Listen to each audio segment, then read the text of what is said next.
आस आस से गजब खींचने लगी बा। जब तक सांस बा तब तक आस बा। हमने के प्यार दुलार में कौन कमी रहे कि आज ये दिन देखे के पड़ता। तोरा खाते हम का से का ना कैली। केकर केकर मजदूरी करके तो हम पैसा देनी तो के तोरा के घर में तबे रह के पड़ी जब तक कामयाब ना हो जीवे। जियते जियते अपने माई के खा गिले अब हमनियो के खइबे।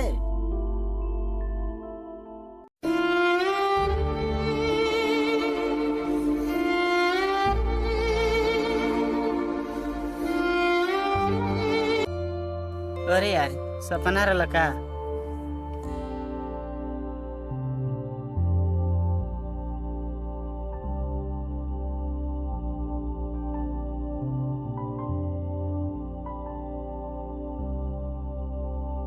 तोहर गाँव आ गल बटे बबुआ उतर से। गाँव आ गल हमार। हाँ कितना पैसा भल भैया? 10 रुपया।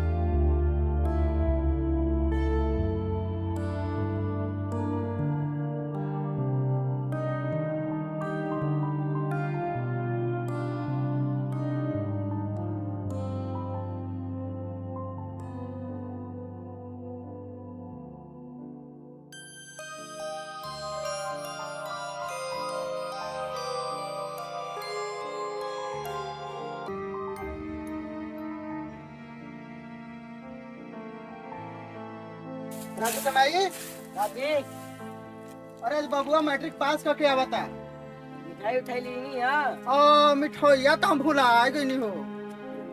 जाए लेके आई। धरा धरा फंसा धरा हम मिठाई लेके आवत नहीं बबुआ के। लेकर आई। आज गांव भर मिठाई बंटवावे के बा। ठीक है तो ढेर लेने आए। ठीक बा।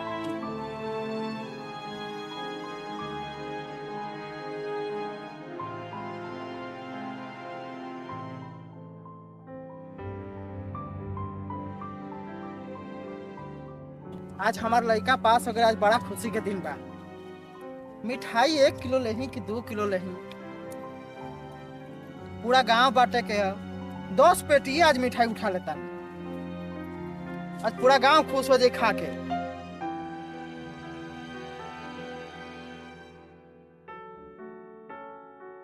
सर हम फेल हो गई नहीं। हमारे बाबू को बड़ी नाज रहा। हम घरे की तक का मुंह लेके जाई। माई बाबू हमके का कहिया। इतना कर्जा वर्जा लेके हमके पढ़ावत ना। भाग जे का यही तरह हम बहरे हमारे समझे में नहीं आवत। केवन मुंह लेके हम जाई घरे।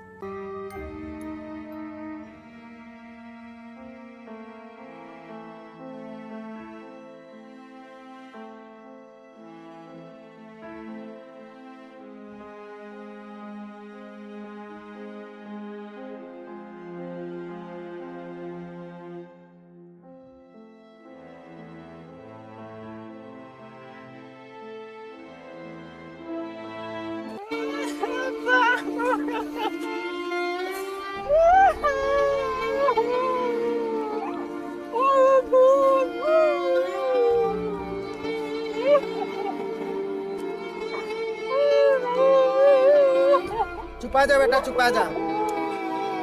अरे ये साल नहीं तो अगले साल परीक्षा दे आई फिर देखल जाई। कबो हिम्मत ना हारल जाला। ठीक है कोनो बात ना है बेटा कोनो बात ना है। चलो अगले साल देखल जाई। चार माई जो होत यहाँ घरे। चला चला चला चला चला माई कुछ ना बोलिए। चला चला बेटा चला चला चला चला के चला।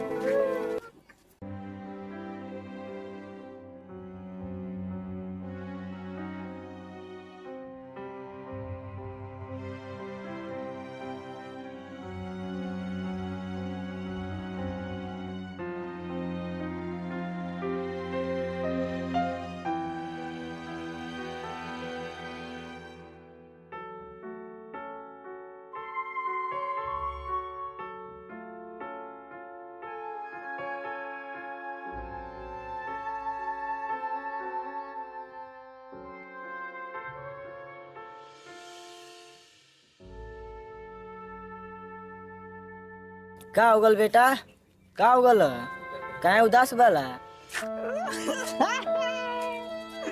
अरे काहे रोवा ताला बेटा चुपा जा अरे चिंता मत ला फिर उनकी जान ऊपी से दियाई पेपर चिंता मत ला चुपा जा अरे चला उनकी जान ऊपी से पेपर दिया चिंता मत ला